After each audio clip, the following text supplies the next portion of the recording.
मैं छोटा था ना, मतलब अभी भी मैं छोटा हूँ। तब ना लोग मुझे बहुत चिढ़ाते थे, मुझे परेशान करते थे और वो खुश होते थे। फिर मैंने सोचा क्यों ना उनके इसी हंसी से पैसे लिया जाए, और तब से मैं जोकर बन गया।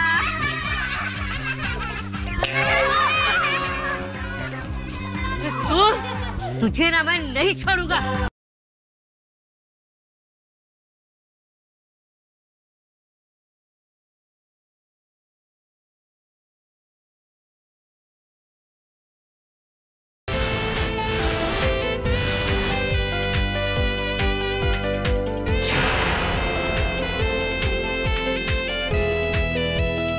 ए रैम्बो, अब मैं तुझे नहीं छोड़ूंगा।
तुम?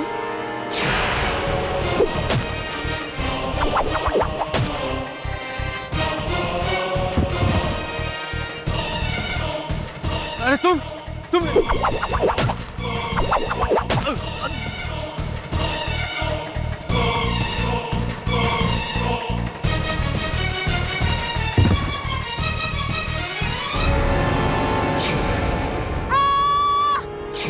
ये तो पलक की आवाज है।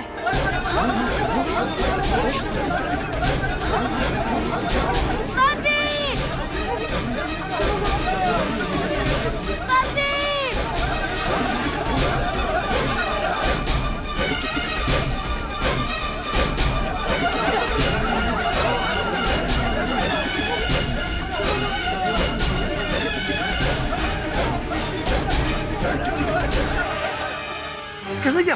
बोलिए। मैंने अभी एक जोकर को यहाँ से भागते हुए देखा था। क्या? हाँ, एक जोकर और। चंदू, चंदू! साहब मैं भागने की कोशिश कर रहा था।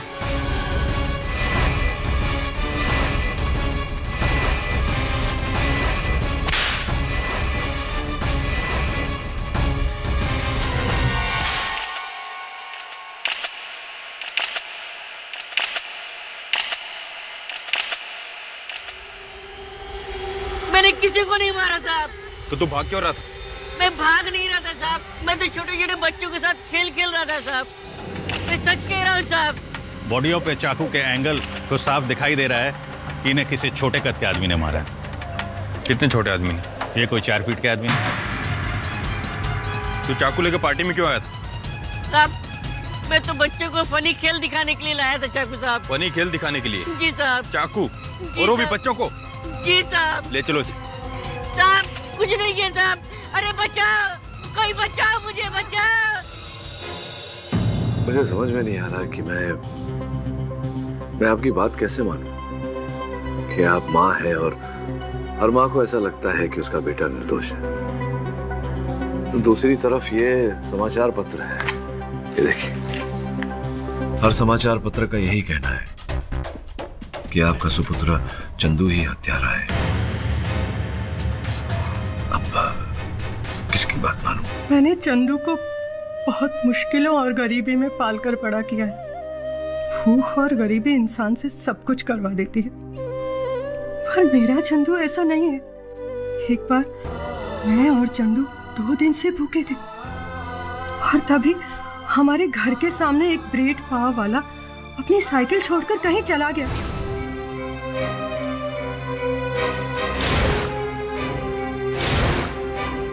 दो दिन के भूखे चंदू ने चोरी नहीं की साहब।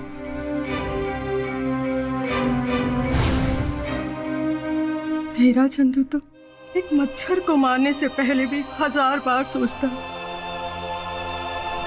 ठीक है अपर्णा जी, मैं मिलता हूँ चंदू से जाकर, मैं लड़ूंगा उसका केस। लेकिन सब इस न्यूज़पेपर में और जो मीडिया बोल रही है वो। वरुण, जब मैदान में हर बात तुम्हारे विरुद्ध हो और फिर वहां जीत प्राप्त करो, उसी को असल मायने में जीत कहा जाता है। योर ऑनर, यही सच है। मिस्टर सक्सेना और रैम्बो का कत्ल मिस्टर चंदू ने ही किया। इनफैक्ट रैम्बो ने मरने से पहले ये कहा भी था कि उसे और मिस्टर सक्सेना को एक जोकर ने मारा है। फॉरेंसिक इन्वेस्टिगेशन से भी पता चला है योर ऑनर कि चाकू फेंकने वाले की हाइट करीबन 4 फीट की है। आपकी हाइट भी 4 फीट है, राइट? जी right. Your honour, postmortem report के अनुसार चाकू करीब 5 से 6 फीट की दूरी से फेंका गया है। अब इतनी दूर से चाकू फेंकना और वो डायरेक्टली दिल पर लगे, इसके लिए तो महारत हासिल होनी चाहिए, और इसमें तो मिस्टर चंदू निपुण है। ये तो इनफैक्ट उड़ते हुए सेब को भी अपने चाकू से 2 हिस्सों में काट सकते हैं। जी।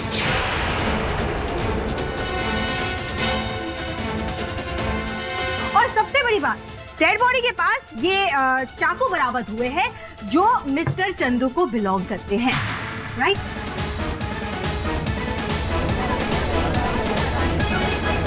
हाँ जज साहब, ये चाकू मेरा जरूर है जज साहब, पर मैंने किसी को नहीं मारा जज साहब, मैंने किसी को नहीं मारा। और भला मैं किसी को मारने के लिए अपना ही चाकू क्यों इस्तेमाल करूंगा? मैं ऐसा क्यों करूंगा? क्योंकि तुम जोकर हो। हाँ, मैं जोकर हूँ, पर मैं डफर नहीं हूँ। योर ऑनर, हमारे पास इस केस का एक आई विटनेस भी है, पर क्योंकि वो नाबालिग है इसलिए मैं इंस्पेक्टर दवे को, जो इस केस के इन्वेस्टिगेटिंग ऑफिसर है, उन्हें कटघरे में बुलाने की इजाजत चाहूंगी। इजाजत है। इंस्पेक्टर दवे, आपको पलक यानी कि हमारी आई विटनेस ने क्या बताया? जब मैं पलक से मिलने उसके घर गया तो उसने मुझे बताया कि मैंने अभी एक जोकर को यहाँ से भागते हुए देखा था।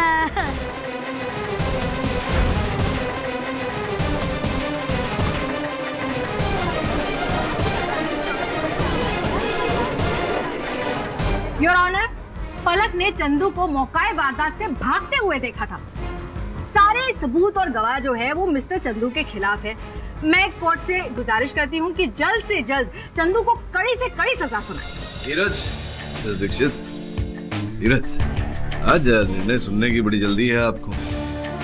अब अगर आपको आपत्ति ना हो तो मैं इंस्पेक्टर साहब से चंद प्रश्न कर लूं।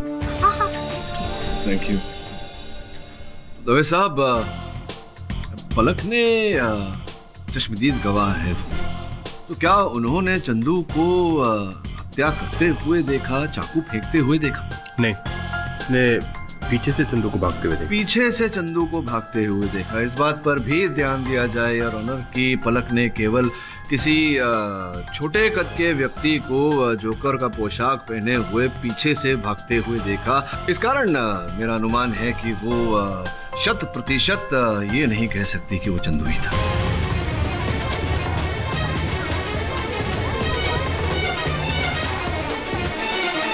मिस्टर पाठक, आप फिर से भूल रहे। उस दिन पार्टी में 2 जोकर थे, एक चंदू और एक रैम्बो। अब पलक ने छोटे कद वाले जोकर को भागते हुए देखा। It is so obvious.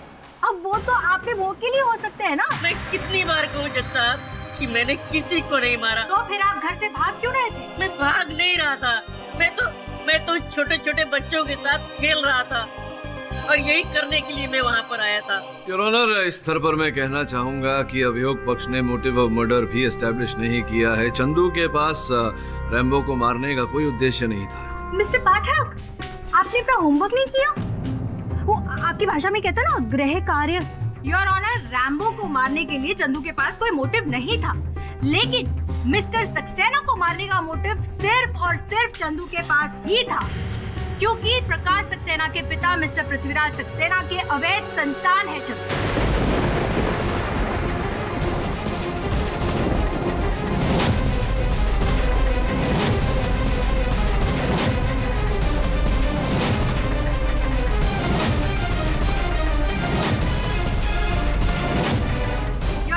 Mister Prithviraj और अपर्णा जी दोनों का अफेयर चल रहा था।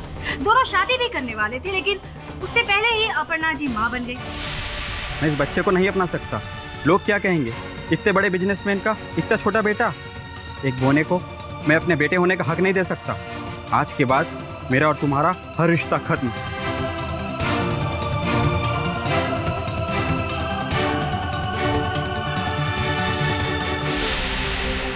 योर ऑनर, मैं चंदू की मां अपर्णा जी को विटनेस बॉक्स में बुलाने की इजाजत चाहूंगी। इजाजत है।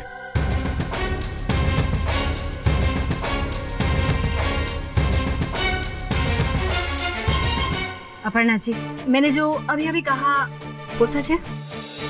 चंदू पृथ्वीराज का ही बेटा है।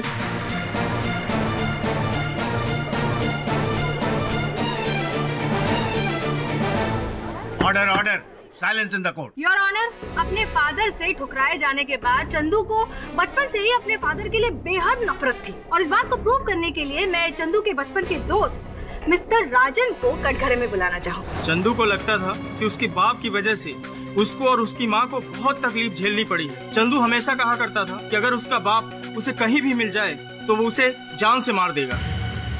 चंदू अपने पिता से बेहद नफरत करता था, और इसे ये भी लगता था कि बड़ा बेटा होने के नाते उसके पिता की आधी संपत्ति तो इसे ही मिलनी चाहिए। प्रकाश, तुम ये मत भूलो, मैं तुम्हारा बड़ा भाई हूँ। तुम्हें तो पिताजी ने भी ठुकरा दिया था, फिर मैं तुम्हें क्यों अपनाऊं? और ये जायदाद मेरी है, तुम इसके सपने देखना भी छोड़ दो। तो हो सकता है जब प्रकाश ने मना कर दिया इस बात से, तो इसने सोचा कि अगर मैं मजा नहीं ले सकता हूँ प्रॉपर्टी का, तो मैं प्रकाश को भी मजा नहीं लेने दूंगा। और इसी के चलते ये जोकर बन के प्रकाश के घर गया और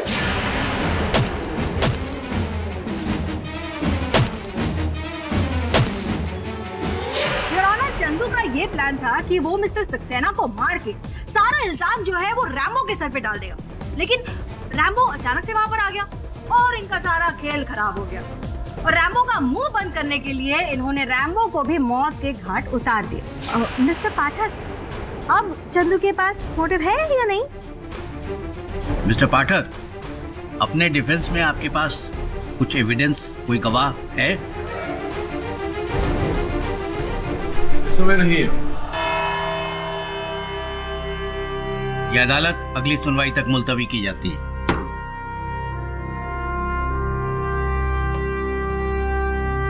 मिस्टर पाठक, मैं जानती हूँ इस बार तो मैं आपको हरा ही लूं, लेकिन इस बात की मुझे कोई खुशी नहीं हो रही है। You know why? क्योंकि आपने एक केस ही गलत चुना है।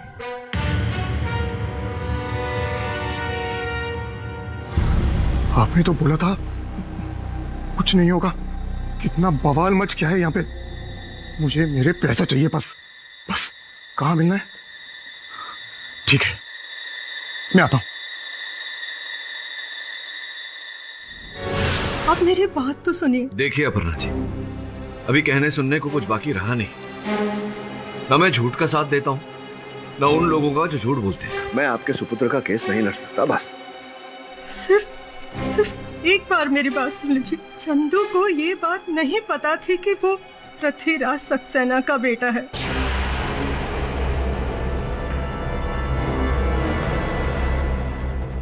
क्या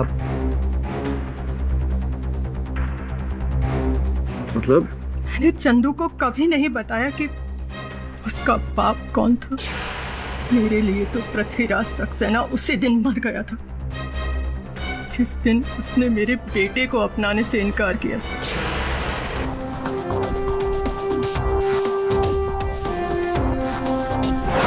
ये बताओ चंदू, तुम वहां सक्सेना के वहां क्यों गए थे? और रैम्बो ने मुझे भेजा था केडी साहब। उसने कहा सक्सेना की बच्ची का बर्थडे है, वहाँ पे परफॉर्म करना।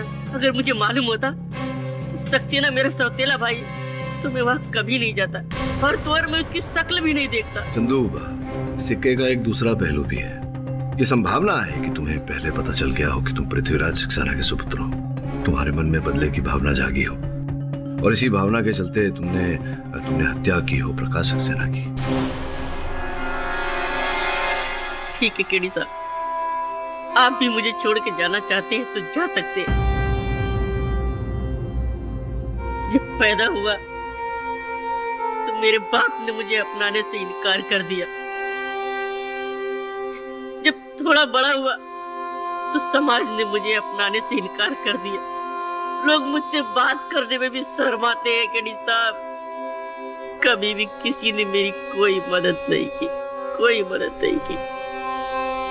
देखो चंदू, अगर तुम निर्दोष हो तो तुम्हें कुछ नहीं होगा, लेकिन अगर तुम अपराधी हो तो मैं स्वयं तुम्हें दंड दिलाऊंगा। ठीक है केडी साहब, आप जानना चाहते हैं ना मैं कि जोकर कैसे बना? मैं हमेशा से डॉक्टर बनना चाहता था, इसलिए मैं हमेशा मेडिकल और बायोलॉजी पढ़ता था। एक बार मैथ की क्लास में मुझे बायोलॉजी पढ़ते देख मैथ के टीचर ने मुझे पकड़ लिया, पकड़ के मुझे प्रिंसिपल के पास लेके गया। तो पता है प्रिंसिपल ने मुझे क्या कहा? जी जोकर गिरी मत करो, अगर यही करना है तो जाके किसी सर्कस में भर्ती हो जाओ, और वैसे भी तुम जोकर के जैसे ही तो दिखते हो। तब मैंने सोचा हाँ प्रिंसिपल तो ठीक ही कह रहा है, और तब से मैं जोकर बन गया केडी साहब। इसकी खिसा गेली वो पार्टी में कुछ और बोल ले रहा था, कुछ और बोल रहा है। उस जलसे में चंदू के अतिरिक्त भी किसी और व्यक्ति की हाइट, उसकी कद 4 फीट की थी। श्रवण, क्या बात कर रहे हो बॉस? ये तो अपन ने सोचा ही नहीं। ये देखा, अब पता लगा कि ये कौन है जिसका कद 4 फीट है। इसकी पूरी जन्म कुंडली मुझे चाहिए। पता ना बॉस।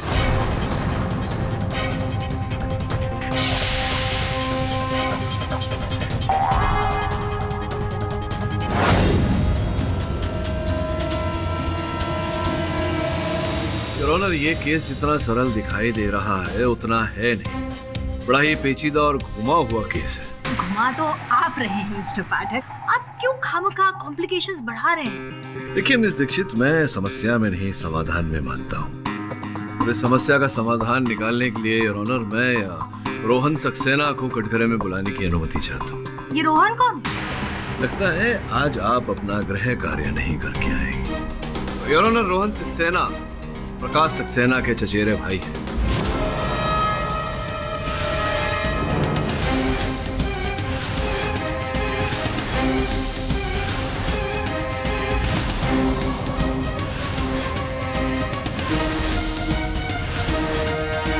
रोहन जी कैसे हैं आप? क्षमा चाहता हूं आपको यहाँ अदालत में आने का कष्ट दिया। ये बताइए कि आपके और आपके भाई साहब प्रकाश जी का व्यवसाय एक ही है, बांध काम करते हैं आप लोग, भवन निर्माण करते हैं, बिल्डर्स हैं आप लोग? जी हाँ, ये हमारा खानदानी बिजनेस है, लेकिन प्रकाश और मैं काम अलग अलग करते हैं। अलग अलग काम करते हैं। तो आपका अपना व्यवसाय कैसा चल रहा है? बहुत अच्छा। अद्भुत बात है, क्योंकि आपके बैंक अकाउंट की सूची देखकर तो ऐसा नहीं लगता। योर ऑनर, रोहन जी के बैंक अकाउंट के स्टेटमेंट को देखकर साफ पता लग रहा है कि पिछले 5 वर्षों से ये भारी कर्जे में, भारी ऋण में डूबे हुए हैं। योर ऑनर, केवल इतना ही नहीं, शहर के एक बहुत ही महत्वपूर्ण इलाके में इनकी पुश्तैनी जमीन है और उस जमीन को लेकर दोनों भाइयों में पिछले 5 वर्षों से विवाद चल रहा था। प्रकाश सक्सेना वहाँ अपने दादाजी की अंतिम इच्छा के अनुसार एक मंदिर बनवाना चाहते थे और रोहन वहाँ एक मॉल बनवाना चाहते थे, जिसके कारण ये कर्ज मुक्त हो जाए, ऋण मुक्त हो जाए। सही कह रहा हूँ मैं? जी हाँ, तो इसमें बुराई क्या है? इस सारी बातों का हमारे केस से क्या लेना देना है? मैं समझाता हूँ योर ऑनर, और समझाने के लिए मैं उस छोटे से जमीन के टुकड़े का जो सुरक्षा कर्मी है, चौकीदार है, उसे कटघरे में बुलाने की अनुमति चाहता हूँ। अनुमति? बहादुर साहब, सक्सेना वंश की जिस जमीन की आप निगरानी करते हैं, वहाँ ये रोहन साहब का आना जाना रहता है? जी साहब, ये तो वहाँ का चक्कर लगाता ही रहता था, रोज प्रकाश साहब से लड़ा किया करता था। रोहन, ये जमीन सिर्फ मंदिर की है और यहाँ मंदिर ही बनेगा और कुछ नहीं। इस जमीन से दूर रहो रोहन, मैं तुम्हें आखिरी वार्निंग दे रहा हूँ। और मैं भी तुम्हें आखिरी बार वार्निंग दे रहा हूँ, ये जमीन मुझे दे दो, वरना मैं तुम्हें भी दादाजी के पास ऊपर भेज दूंगा, फिर वहां बैठकर बनाते रहना मंदिर का नक्शा उनके साथ।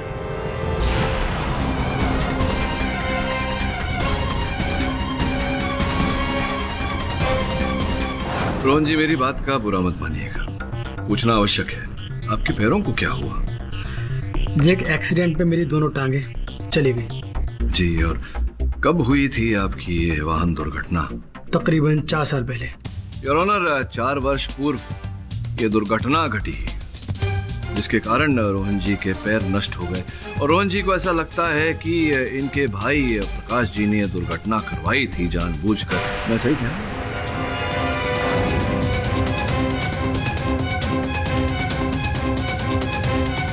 जी हाँ, रोहन को लगता था कि कार एक्सीडेंट भी प्रकाश ने ही कराया था।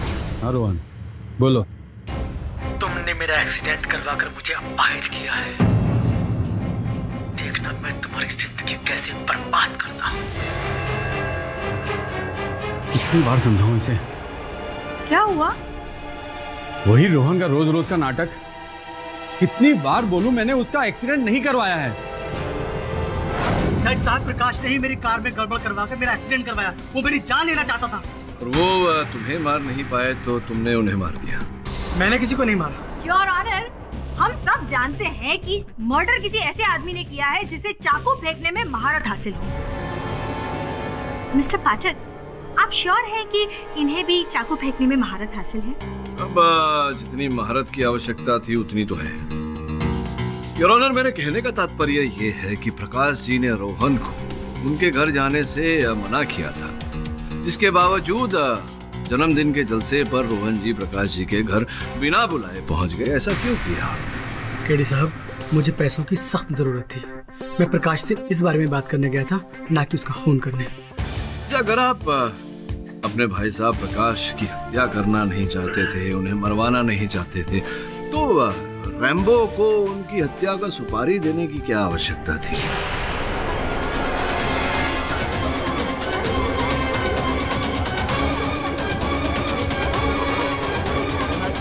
Order order, silence in the court. Your honour, ये मोबाइल फोन मेरे सहायक ने रैम्बो के घर से प्राप्त किया है योर ऑनर, और ये रैम्बो के फोन की सूची, जिससे स्पष्ट होता है कि कई बार रोहन ने रैम्बो को फोन किया। रैम्बो के फोन पर कई ऐसे संदेशे हैं रोहन को भेजे हुए, जिससे स्पष्ट होता है कि रोहन ने रैम्बो को प्रकाश जी की हत्या करने की सुपारी दी।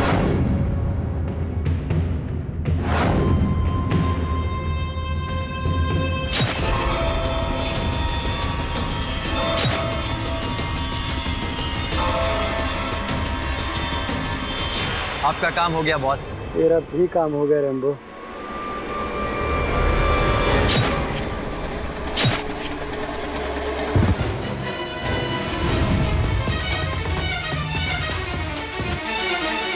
योर ऑनर, फोरेंसिक रिपोर्ट के अनुसार हत्यारे का कद 4 फीट और चूंकि रोहन साहब व्हील चेयर में बैठे हैं, जमीन से इनकी ऊंचाई भी करीब करीब 4 फीट ही है।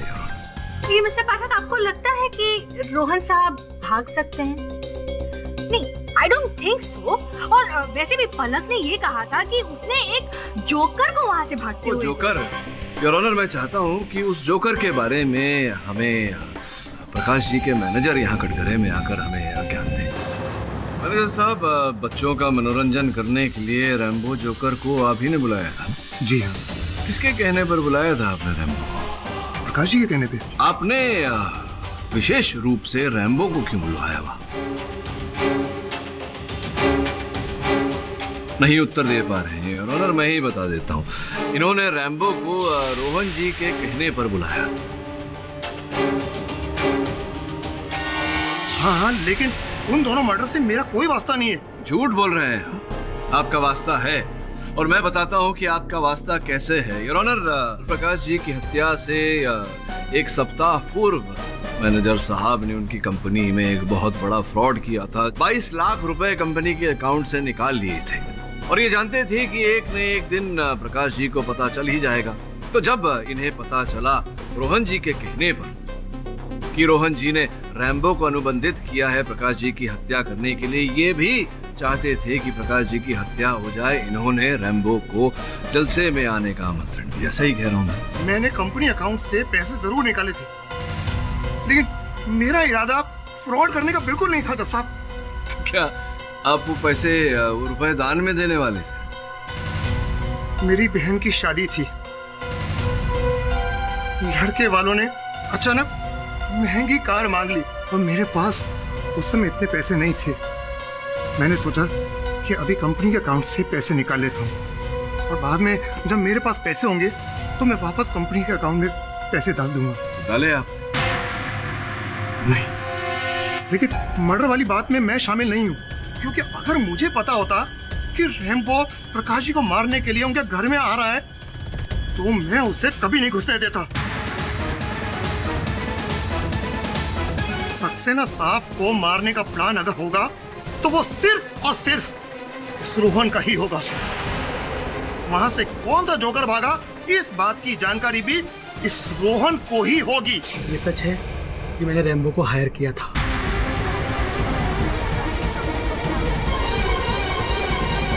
ये सच है कि मैंने रैम्बो को हायर किया था, लेकिन प्रकाश की डायमंड वाली तिजोरी तोड़ने के लिए, क्योंकि वो इस काम में माहिर था। जज साहब, मेरे पास कोई और रास्ता नहीं था। मुझे पता था कि प्रकाश की तिजोरी में करोड़ों के हीरे हैं और मुझे यह भी पता था कि वो तिजोरी कहाँ रखी है। इसीलिए मैंने मैनेजर से रैम्बो को हायर करने के लिए कहा। मेरा प्लान था कि बर्थडे पार्टी में रैम्बो तिजोरी तोड़ेगा और मैं वहाँ से सारे हीरे लेकर निकल जाऊंगा, लेकिन उस रात कुछ और ही हुआ। देख रोहन, वो जमीन हमारे पुरखों की है और वहाँ मंदिर बनेगा तो ही उनकी आत्मा को शांति मिलेगी। तुम समझ क्यों नहीं रहे हो प्रकाश? मैं सर से लेकर पांव तक कर्ज में डूबा हूं। पता है, ये ले, देख, इन पैसों से तेरा कर्ज उतर जाएगा। और जब मुझे पैसे मिल गए तब मैंने रैम्बो को चोरी करने से मना कर दिया। ठीक है, डायमंड चोरी नहीं करूंगा और जो एडवांस लिया है वो वापस नहीं करूंगा। ये है उसकी ज़ेरॉक्स कॉपी।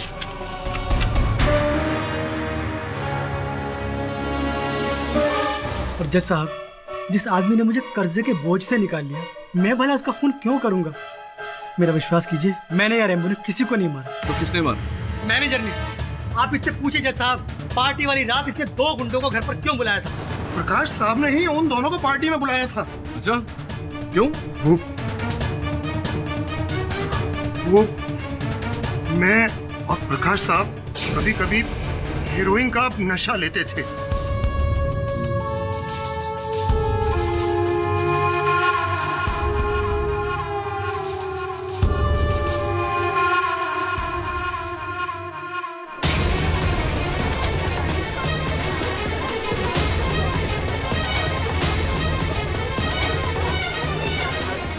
वो दोनों हमारी टोप लेकर आए थे उस दिन।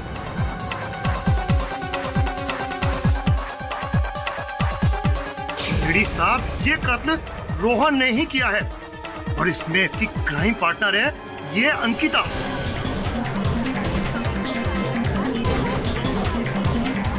Order order, silence in the court. Ankita और रोहन दोनों साथ में एमबीए कर रहे थे और इन दोनों के बीच प्यार हो गया था और अंकिता और रोहन इन दोनों ने साथ में मिलकर प्लानिंग की थी कि अंकिता और प्रकाश ये दोनों शादी करेंगे और शादी के कुछ दिनों बाद ही अंकिता एक हैवी सेटलमेंट लेकर डिवोर्स ले लेगी, लेकिन ये दोनों शादी के बाद भी मिलते रहते थे। अंकिता लीव इट, मैं तुमसे बात कर रहा हूँ। तलाक क्यों नहीं ले रहे हो तुम? कितना और इंतजार करवाओगी मुझे? जल्दी करो, वक्त नहीं है मेरे पास। ये सच है कि प्रकाश के साथ मेरी शादी एक प्लान के तहत हुई थी, लेकिन प्रकाश इतने अच्छे इंसान थे, वो मुझसे बेहद प्यार करते थे। जब मुझे पता लगा कि ये रोहन सिर्फ मुझे पैसे के लिए यूज कर रहा है, तो मैंने उसका साथ हमेशा हमेशा के लिए छोड़ दिया। रोहन, अगर दोबारा तुमने मुझसे इस तरीके से बात की तो मैं प्रकाश को सब कुछ बता दूंगी। लास्ट वार्निंग है मेरी, मुझसे और मेरी फैमिली से दूर रहो तुम, समझे? मिस्टर पाठक, आपकी थियरी की तो हवा निकल गई। अब आप मान लीजिए कि आपके मुवक्किल मिस्टर चंदू ना वही कातिल है। अरे मैं कितनी बार कहूँ कि खून मैंने नहीं किया। केडी साहब, इस पागल औरत को समझाइए कि जोकर मैं हूँ या ये है। खून मैंने नहीं किया, इसे ये क्यों समझ में नहीं आता? चंदू, शांत हो जा। अदालत इमोशंस पर नहीं चलती है मिस्टर चंदू, सबूतों और गवाहों पर चलती है। योर ऑनर, चंदू ने ही मिस्टर सक्सेना और रैम्बो का कत्ल किया है। मैं अदालत से दरख्वास्त करूंगी कि इसे फांसी की सजा सुनाई।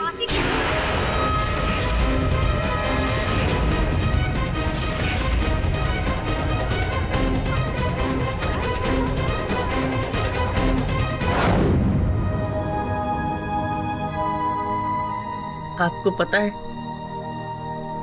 मैं जोकर कैसे बना? नहीं, आप बताइए। जब मैं 17-18 साल का था, तब मैं एक लड़की से बहुत प्यार करता था, उसे बहुत पसंद करता था।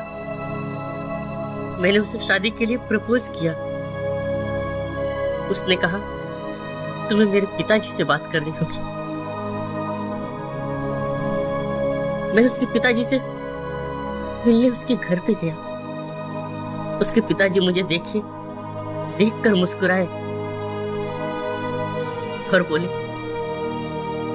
तुम तो मेरी बेटी के आधे ही कद के हो, तुम मेरी बेटी को कैसे खुश रख पाओगे?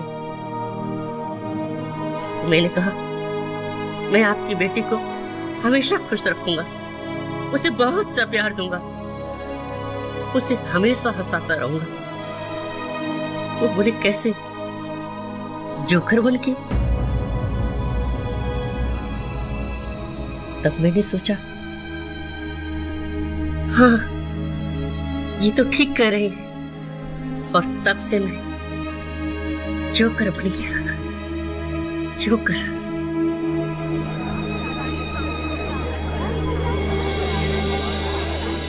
झूठा और मक्कार इंसान है ये। योर ऑनर, हर बार अपने जोकर बनने की कोई अलग ही कहानी सुनाता है। इस आदमी की बातों पर भरोसा कैसे किया जाए?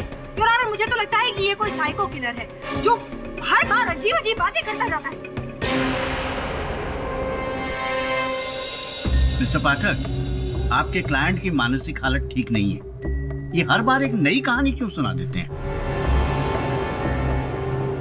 आपके पास इनके डिफेंस में कोई ठोस एविडेंस या गवाह है?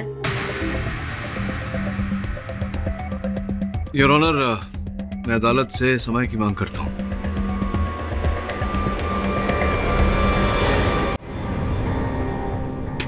सना जी, ये बार बार चंदू अलग कहानियां क्यों सुनाता है? चंदू अपने बचपन की किसी यादों को छुपाने के लिए अक्सर ऐसी कहानियां बनाकर सुनाया करता था, जो शायद अब उसकी आदत बन चुके हैं। और मैं सच कहती हूँ केडी साहब, मेरे चंदू ने किसी को नहीं मारा। मुझे बचा लीजिए। निश्चित रहिए, जब तक मैं हूँ आपके बेटे को कुछ नहीं होगा। जरा छोड़ के आ जा रिक्शा तक। आपको क्या लगता है सर? मुझे ऐसा लगता है वरुण की चंदू ने यह हत्या नहीं की। सही कहा उसने, वो जोकर है, डफर नहीं। अगर उसने हत्या की होती तो वो अपने ही चाकुओं का उपयोग नहीं करता। कातिल जो भी है, सक्सेना को मारने आया था, रैम्बो बिना मतलब का मारा गया। तो वो कहते ना, गेहूं के साथ घुन भी बच गया। इतनी सरल सी बात है, मैं पहले क्यों नहीं समझा? कौन सी बात? जरा वो रैम्बो के फोन की जो सूची है वो दे, और फोन दे जरा उसको।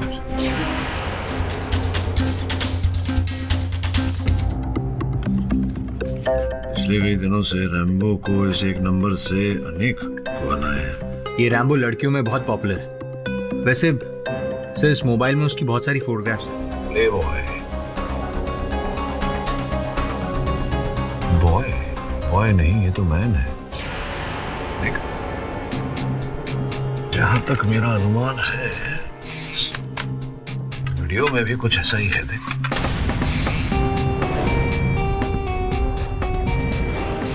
योर ऑनर, अभियोग पक्ष महोदया ने जो कहा था वो बात बिल्कुल सत्य है। ये हत्याएं, दोनों हत्याएं जो हुई हैं, ये एक जोकर ने ही की है। किंतु परंतु वो जोकर मेरा मुवक्किल चंदू नहीं, कोई और है। और जैसा कि मैंने पहले कहा था, ये दोनों हत्याएं एक जोरू अर्थात एक महिला के कारण हुई है। मिस्टर पाठक, अब ये कौन सा नया नाटक है? योर ऑनर, कुछ ऐसा है कि आरंभ से ही इस केस को हम भूल दृष्टि से देख रहे थे। कहने का तात्पर्य मेरा ये है योर ऑनर कि हम अब तक ये समझ रहे थे कि रैम्बो वहाँ सक्सेना की हत्या करने गया था और स्वयं उसकी हत्या हो गई, किंतु ऐसा नहीं है।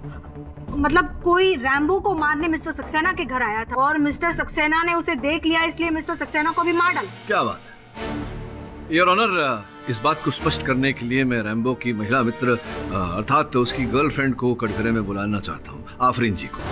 आफरीन जी, आप रैम्बो से प्रेम करती थी, उनसे विवाह करना चाहती थी जी, किंतु दुर्भाग्यवश ये विवाह हो नहीं पाया क्योंकि रैम्बो आपसे विवाह नहीं करना चाहता था। उसके चरित्र में ही खोट था, प्लेबॉय था, वो अलग अलग महिलाओं के साथ संबंध, जिसके चलते आपने 2 बार आत्महत्या करने का प्रयास किया। मैं सही कह? लेकिन इसका मतलब ये नहीं कि मैंने रैम्बो को मारा। ऑफ कोर्स नहीं किया योर ऑनर। मिस्टर पाठक, इतनी खूबसूरत लड़की आपको जोकर कहाँ से दिखाई देती है? मैंने कब कहा कि आफरीन मुझे जोकर दिखाई देती है? नहीं कहा योर ऑनर। मैं आफरीन के भाई साहब सईद कटघरे में बुलाने की अनुमति चाहता हूँ। सईद साहब, क्या करते हैं आप? व्यवसाय क्या है आपका? सर, पापी पेट के लिए जो भी मिलता है कर लेता हूँ। पापी पेट के लिए जो मिल जाए ये कर लेते हैं योर ऑनर। मैं स्पष्ट किए देता हूँ, ये सईद साहब सर्कस में करतब दिखाते हैं योर ऑनर। जिस प्रकार से मेरे मुवक्किल दिखाते हैं, जिस प्रकार से रैम्बो दिखाता था, जलती हुई आग में कूद जाना, ऐसे अनेक खतरनाक काम, जिनमें से एक दूर से चाकू फेंककर लक्ष्य को भेदना भी है योर ऑनर।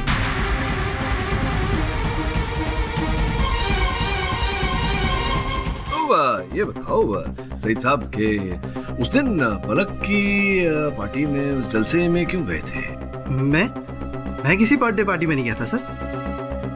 नहीं गए थे आप? जी नहीं, मैं नहीं गया। योर ऑनर, मेरे पास एक सीडी पड़ी है यहाँ, आपकी अनुमति हो तो चलाऊं? अनुमति।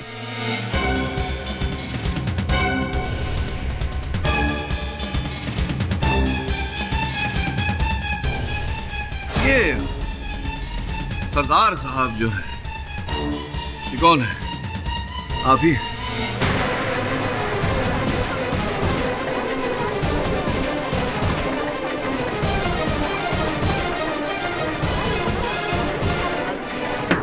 Silence in the court. Your honour, Saeed साहब ही हैं सरदार की वेशभूषा पहनकर। इन्हें लगा था कि सरदार की वेशभूषा में इन्हें कोई पहचानेगा नहीं, किंतु रैम्बो के मोबाइल फोन पर इनकी और आफरीन का चित्र देखकर मैं समझ गया कि सरदार की वेशभूषा में यही थे, यही गए थे वहाँ, रैम्बो की हत्या करने गए थे आप रैम्बो की। योर ऑनर, आपको ये आदमी 4 फीट का दिखता है? क्योंकि हम सब जानते हैं कि मर्डरर जो है वो 4 फीट की हाइट वाला इंसान है, और मुझे लगता है मिस्टर सईद की हाइट शायद 6 फुट तो होनी चाहिए। अब ये 4 फीट और 2 फीट का जो अंतर है, ये कैसे तय करेंगे? एक काम करते हैं, इंस्पेक्टर दवे से कहते हैं, या दवे साहब जरा इनके घुटने मैं चाहता हूँ कि एक बार आप चेक करें।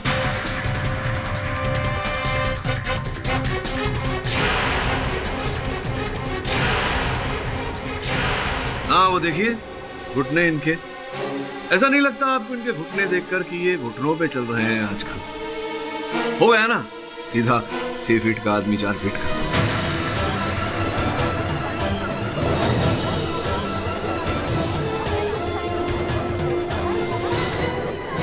हाँ तो सईद साहब, अब ये छिपाने को कुछ रहा नहीं है। जहाँ तक आपके फोन की सूची का प्रश्न है, वो न्यायाधीश महोदय के मेज पर रखा हुआ है, और जो बातें आपकी और रैम्बो के बीच में हुई थी उनकी भी टेप्स वहाँ रखी हुई है।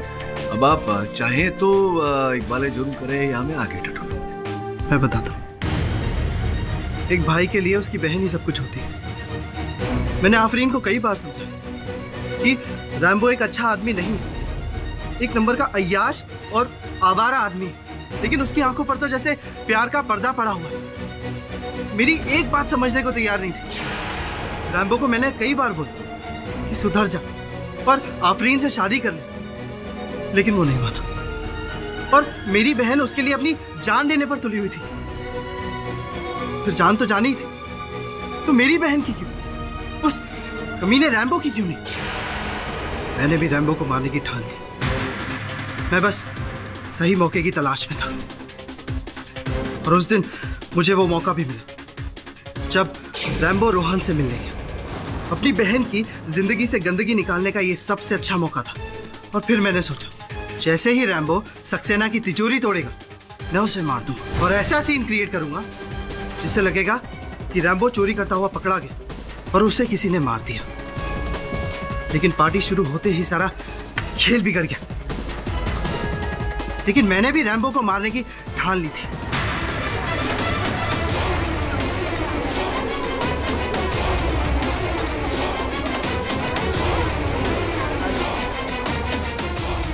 और अपने कई कर्तव्य मैं घुटनों के बल भी चलता था, जिससे मेरे लिए यह काम और भी आसान हो गया।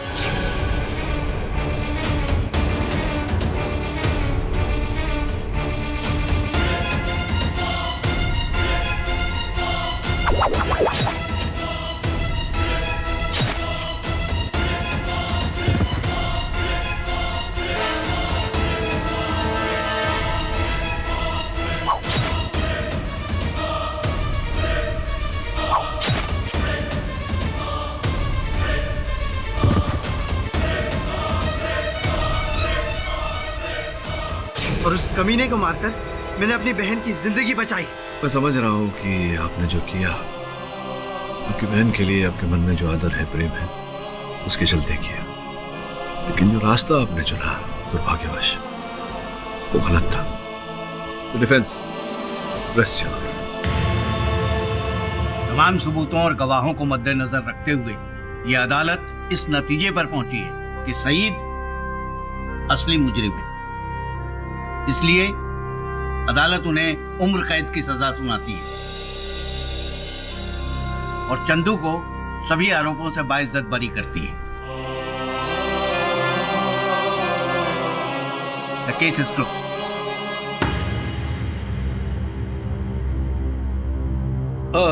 मिस दीक्षित, आपको छोड़ दूं कहीं? Thank you. वैसे मिस्टर पाठक, आपके मुवक्किल ने तो बहुत सारी स्टोरीज बताई थी जोकर बनने की। इसमें से सच स्टोरी कौन सी है आप तो जानते ही होंगे, राइट? देखिए मिस दीक्षित, एक ही दिन में कोई जोकर नहीं बनता। चंदू ने जितनी कहानियां सुनाई सब सच है, और ये भी सच है कि सच को आंच नहीं होता। क्यों?